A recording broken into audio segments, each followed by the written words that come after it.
嗨，大家好，我是坦平叔，今天是2025年6月23号。这一期咱们继续聊一聊中东的局势特朗普改口称不排除伊朗政权更迭。当地时间2025年6月21号在美国华盛顿，特朗普在白宫就袭击伊朗核设施发表全国讲话。在这个讲话里面宣布美军对伊朗核设施实施所谓成功打击后，然后在美东时间6月22日下午5时许，美国总统特朗普在社交媒体上发文称，这3处核设施遭受的损害程度据说是里程碑式的。特朗普称美军的这次袭击大力而且精准，展现了美军的极佳技术。特朗普并未说明这一受损程度评估的依据。他表示飞往伊朗执行任务的这一批美国 B-2 战机刚刚安全着陆在密苏里州怀特曼空军基地。不过这个美军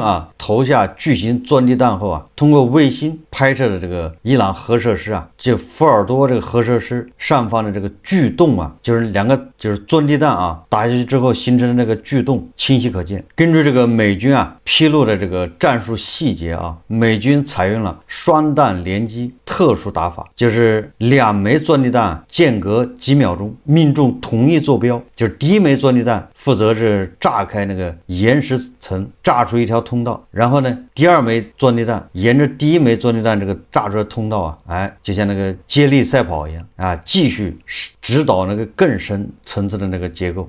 有人说这种战术灵感居然来自于那个2022年上映的电影叫《壮志凌云2》。这个电影里面阿汤哥驾驶战机低空突防，用2枚导弹连续攻击峡谷中的敌方设施。当然了，这个美军并不是突发奇想，他们为实现这一打击这个手段提前3个月对福尔多山体进行地质建模，甚至在内华达沙漠模拟了90米深的花岗岩靶场。那么伊朗这座这个叫防御体系地下堡垒耗时6年，耗资17亿美元建造的这个地下堡垒，到底它的毁坏程度是什么样子的，恐怕还要进一步评估因为它毕竟是在内部爆炸，炸成什么样外面看不出来。特朗普本人和多名特朗普政府官员此前一直表示美国不寻求伊朗的政权更迭，而且现阶段也并不将伊朗最高领袖哈梅内伊作为打击目标。美国的国防部长郝克塞斯和副总统万斯都在这次打击行动后强调，推动伊朗政权更迭不是特朗普政府的目标。特朗普对美国长期卷入中东冲突不感兴趣。有美国官员对媒体表示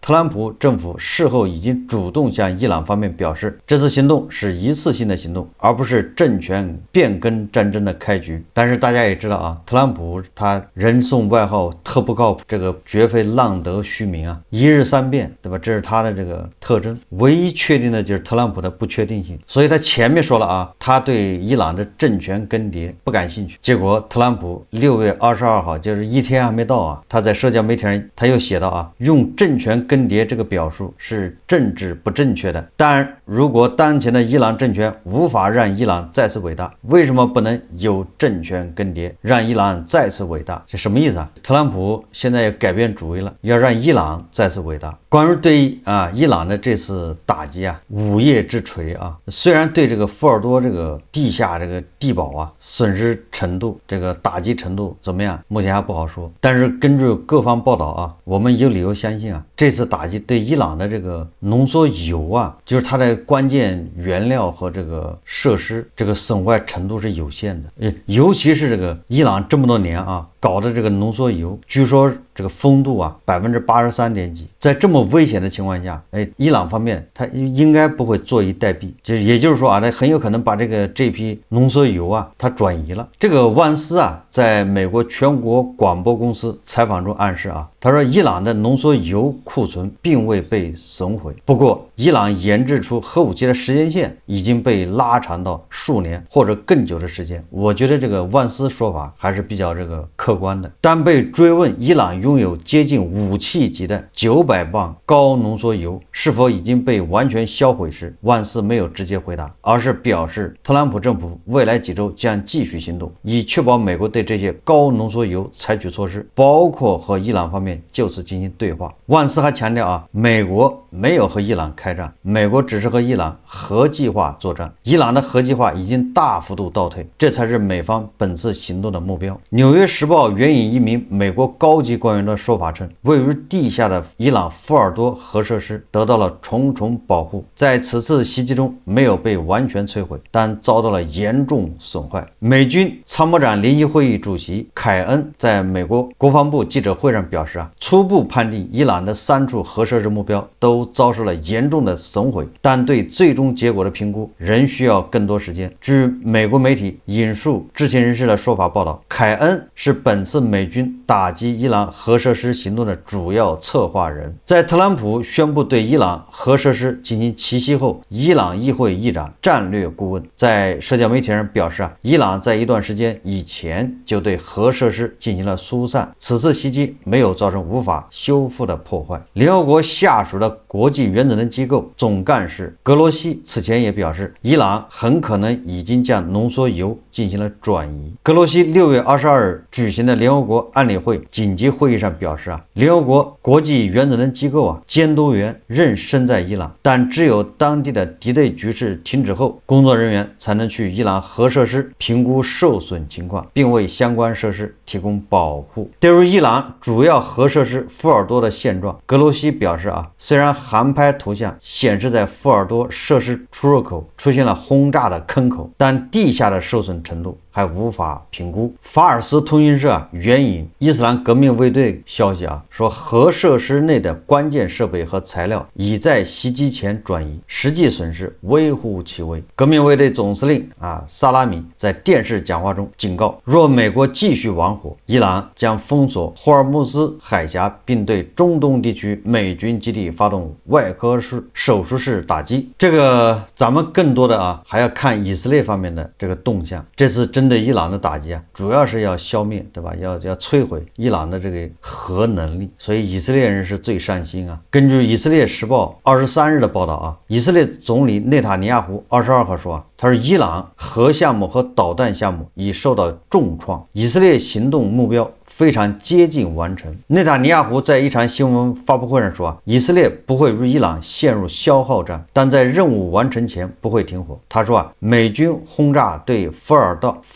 多核设施造成严重破坏，重点是他说以方正在追踪伊朗拥有的400公斤丰度为60%的浓缩铀，并且已经掌握重要情报。什么意思呢？也就是伊朗人从那个福尔多核设施里面把这个400公斤浓缩铀原料已经运走了，对吧？这个情报以色列人已经掌握了，运到哪里呢？大概以色列人也掌握了，现在就要解决这个。根据央视报道当地时间6月22号傍晚，以色列军方发声明称稍早前以军在伊朗伊斯法罕、布什尔、阿瓦士以及雅兹德4个地区同时展开大规模打击行动，目标包括导弹阵地与无人机设施。声明称约30架战机在军事情报部门指引下，使用超过60枚弹药对伊朗境内数十处军事目标实施打击。行动中以军首次空袭位于伊朗中部雅兹德地区的伊玛目侯赛因战略导弹指挥部，该地储存着叫赫拉木沙赫尔导弹。同时在伊斯法罕、布什尔和阿瓦士地区，以军空袭了导弹发射阵地、防空系统生产基地、无人机指挥部以及一处无人机仓库。这么看的话假以时日，伊朗的什么弹道导弹工厂、弹道导弹发射阵地、弹道导弹仓库恐怕都要被摧毁干净，也就是这个伊朗毫无还手之力。那么伊朗目前的这个核设施，包括它的浓缩铀这个原料恐怕都要被以色列人给它摧毁。这个内塔尼亚胡已经说过了，不达目的绝不罢休。不过这个伊朗人也说了这个哈梅内伊的政治顾问叫沙姆哈尼，他在这个社交媒体用汉语、俄语、英语、波斯语、希伯来语5种语言发文说尽管美国空袭伊朗核设施，伊朗的浓缩铀材料还在，游戏并未结束。这个沙姆汉尼啊，他在社交媒体上写道，他说，即便这些地点，也就是这个核设施啊，福尔多这个地下堡垒被彻底摧毁，游戏也还没有结束，因为丰富的浓缩铀材料、本土知识和政治意志将保持完整。这个咱们以前的节目也说过了，有形的东西你可以把它摧毁，但是他们对核这个知识的掌握，你很难彻底摧毁。所以假以时日啊，这个伊朗它的核能力又会恢复。所以万斯说的比较客观呢，只是啊延缓伊朗的这个核的武器化开发啊，延缓几年呢？3-5年或者7-8年。根据这个伊朗迈赫尔通讯社的报道啊，在当地时间6月22日早上，对以色列的新一轮导弹袭击中，伊朗首次使用了开伯尔导弹。这个所谓的开伯尔导弹啊，大概率啊就是伊朗此前公布的叫霍拉姆沙霍尔杠4远程弹道导弹。根据以色列的说法啊，它这个基地啊和仓库也被以军呢用飞机啊轰炸了。也就是说啊，这伊朗刚向以色列发射了这个开伯尔导弹，这个以色列空军立马就对这个导弹的基地啊进行轰炸。至此啊，伊朗的核计划耗费数万亿美元，如今化为泡影。以色列对伊朗的这个核能力的打击啊，一个是对它这个浓缩铀的技术设施打击，第二个对它的这个什么所谓的核科学家打击，第三个就是对它的弹道导弹，就是这个核载具啊，核武器的载具进行打击，这是个立体打击啊。那么伊朗在这一块据说花了数万亿美元，那现在估计是暂时啊化为泡影。这伊朗人啊，这个搞浓缩铀啊，已经离心机啊甩了10几年才甩了400多公斤。我看了一个材料介绍啊，说1个小时只能甩几克出来。这个几个核大国啊，早就已经抛弃了这种方式啊，用的是别的这种各种这个技术啊。而且核大国啊，它对这个原子弹啊、浓缩铀啊，它是现在已经把它变成一个叫核扳机。因为现在核大国的这个所谓的核武器指的是氢弹，对吧？那原子弹那只是引爆氢弹的一个叫工具，所以对这个需求比较小。而伊朗人还在玩这个，甩了10几年，甩了400公斤出来，目前浓度还达不到，还要继续甩啊，达到武器级啊，还有差那么一点。所以说这个以色列人急了，必须要摧毁，因为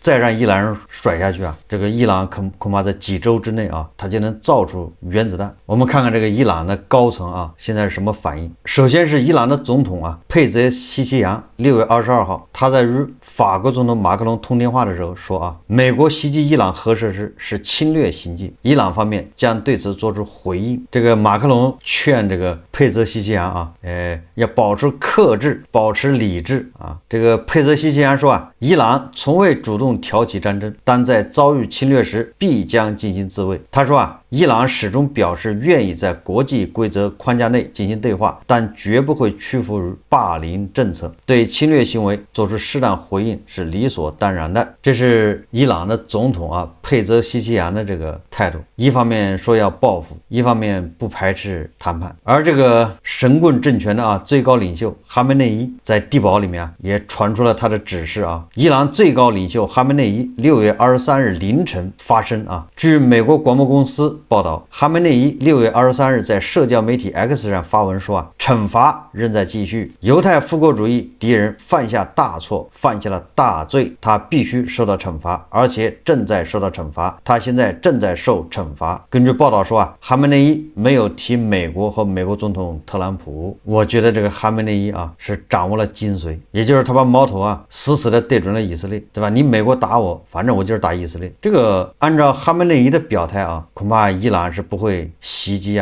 在中东的美军基地，他只会把一腔怒火全部发泄到叫犹太复国主义身上。还有这个伊朗的小弟啊，这个拖鞋军胡塞武装，他也发表讲话啊，宣布将对波斯湾的这个舰船美国舰船实施无差别攻击。拖鞋军他那个火箭弹那可是六亲不认啊，谁都打。这个拖鞋军一度让美军非常尴尬，对吧？前几个月这个特朗普已经下令对这个胡塞武装进行空袭好像这个收效甚微这个胡塞武装继续活跃，然后没事就朝这个红海发射几枚火箭弹，炸着谁倒霉，这叫无差别。直到今天这个伊朗方面的表态让很多伊粉，对吧？让很多伊朗的支持者感觉不过瘾，感觉憋屈啊，感觉伊朗没有放大招，没有痛击美帝啊，所以觉得很遗憾。但是现在呢，伊朗的大招来了，让很多这个伊粉啊为之一振，非常兴奋。什么大招呢？也就是伊朗啊很有可能要关闭霍尔木兹海峡。当地时间22日，伊朗议会国家安全委员会委员库萨里表示，伊朗议会已得出结论，认为应关闭霍尔木兹海峡，但最终决定权在伊朗最高国家安全委员会手中。这个霍尔木兹海峡这个重要性咱就不说了啊，它那个就扼守在这个波斯湾呢和那个安曼湾，是那个海湾地区啊这个石油运往世界各地的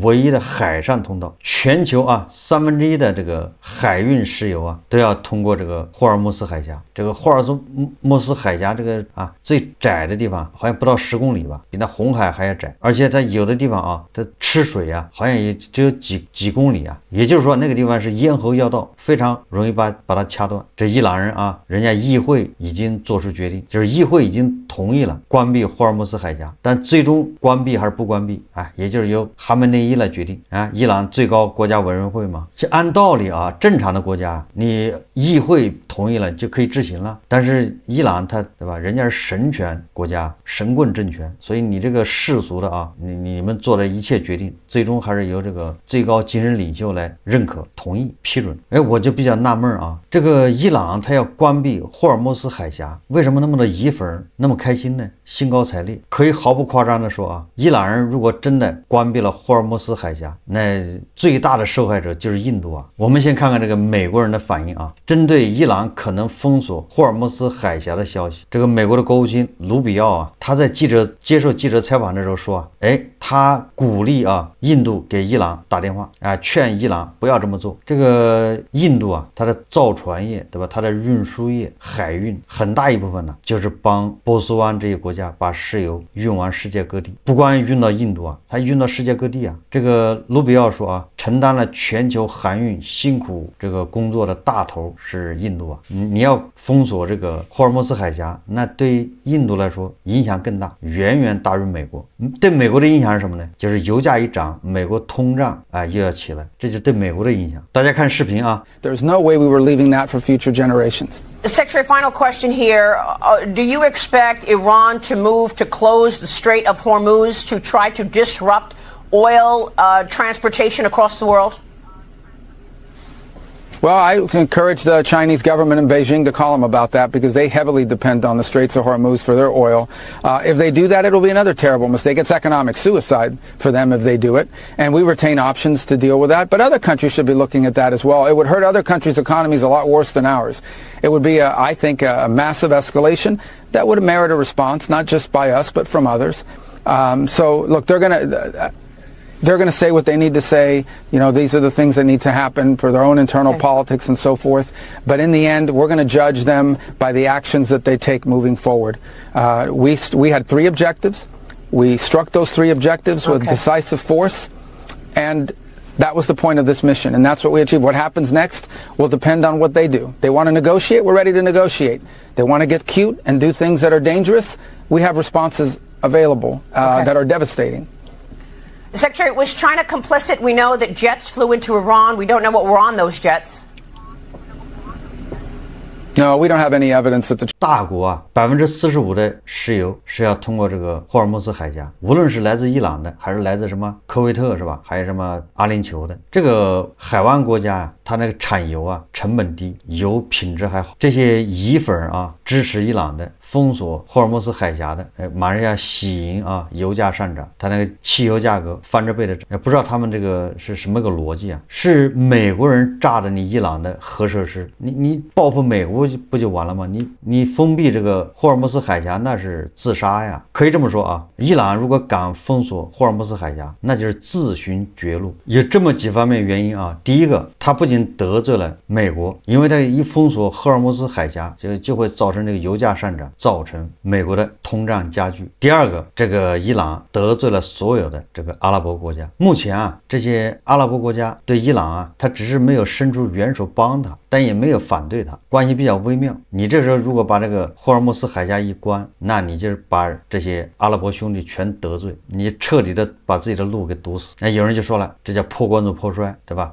光脚的不怕穿鞋的，你们不让我过好日子，我就同归于尽啊，就像那个地堡老人一样的，我要打不赢，对吧？咱们就这个跟世界啊一起完蛋，核讹诈全世界啊，就这么一个逻辑啊。第三个呢，对伊朗国内来说，这就是经济自杀，因为伊朗高度依赖它的石油出口，对吧？它现在是靠走私啊，如果把这个霍尔木斯海峡一关，伊朗自己就失去了收入，那它国内问题不就更加严重吗？那就会逼伊朗老百姓啊起来反抗这个神棍政权。当然了，这些很多伊粉啊，他们这个思维逻辑啊，底层思维还是伊朗人呐能吃苦啊，吃草能扛3年，对吧？就是没有石油收入，伊朗人过苦日子，对吧？也要把你美国人给拼倒，你美国通胀加剧啊，美国人过不下去啊，物价飞涨，对吧？伊朗不怕啊，伊朗人吃草能维持3年，所以说你看它底层逻辑还是这么个逻辑，所以这个伊朗啊可以这个破罐子破摔。实际上啊，如果说伊朗要关闭霍尔木斯海峡，那伊朗国内的问题会更严重。第四个啊，如果伊朗要关闭霍尔木斯海峡，那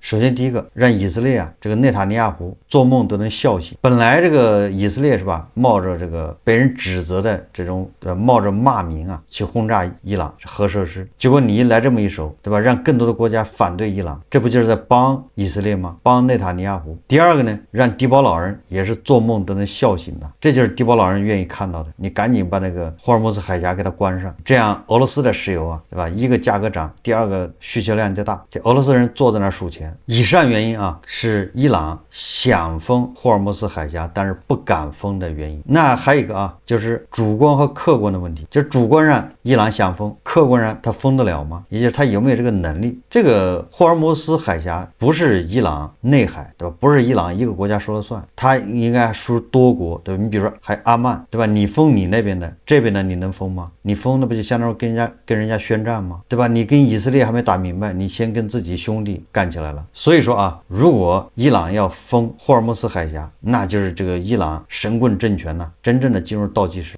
不下台已经不行了。所以特朗普啊，他改口了，对吧？如果当前的伊朗政权无法让伊朗再次伟大，为什么不能有政权更迭，让伊朗再次伟大，对吧？截止到目前啊，以色列、美国，对吧？他们的寻求的目标还不是伊朗的政权更迭啊。如果这个哈梅内伊啊错误的估计了形势，对吧？这听了这些伊粉的这个建议啊，情绪化的把那个霍尔木斯海峡一关，那就宣告了他这个神权呢很快就要终结。有一点就不太好理解啊，也就是说这个美帝啊悍然轰炸了这个伊朗的核设施，这个俄罗斯啊进行了强烈的谴责。你本来你伊朗你就冲人家美国人报复啊，是人家炸了你的核设施，结果这些伊粉啊居然唆使啊，就是忽悠这个哈梅内伊来给印度啊来一刀，以此来报复。这是什么一个逻辑呢？不太清楚啊。这个就有点像那个街头小混混啊，对吧？别人把他打了，他打不过人家，他拿刀旁边把他小弟啊或者把他的朋友扎2刀，搞得血呼滋啦的吓唬别人，对吧？你看看，赶紧道歉，不道歉对吧？他就是你的下场，这不太好理解啊。也就是不知道这个伊粉啊他到底是怎么想的。现在摆在哈梅内伊面前的，对吧？最重要的问题就是他要怎么借坡下驴，对吧？怎么样既能稳住伊朗国内的老百姓啊，又能不得罪国际社会，对吧？怎么样丝滑的跪下？这是哈梅内伊要考虑的，不是破罐子破摔啊。人家好日子还没过够啊，这些黄俄啊，这些伊粉动不动就破罐子破摔，他们总以为啊，这些统治者啊跟他一样的像牛马，受苦受累，这日子过得没盼头，对吧？就破罐子破摔就完了。人家日子过得好着呢，锦衣玉食，正在享受这个权力的这种带来的兴奋，对吧？这种好处，这种快乐是牛马，是这些黄俄、伊粉、哈粉能体会到的吗？所以你看这些俄粉、哈粉、伊粉，对吧？他就老想着这个迪保老人会用核武器同归于尽，这个对吧？哈梅内伊会同归于尽，他老拿他的那个思维啊去套别人，那就大错特错啊！这些人都是热爱生活，热爱权利，正在享受生活，正在享受权利。好，这期节目咱们就聊到这里，感谢大家收看。如果喜欢我的节目，欢迎订阅转发，也可以在下方留言评论，谢谢大家。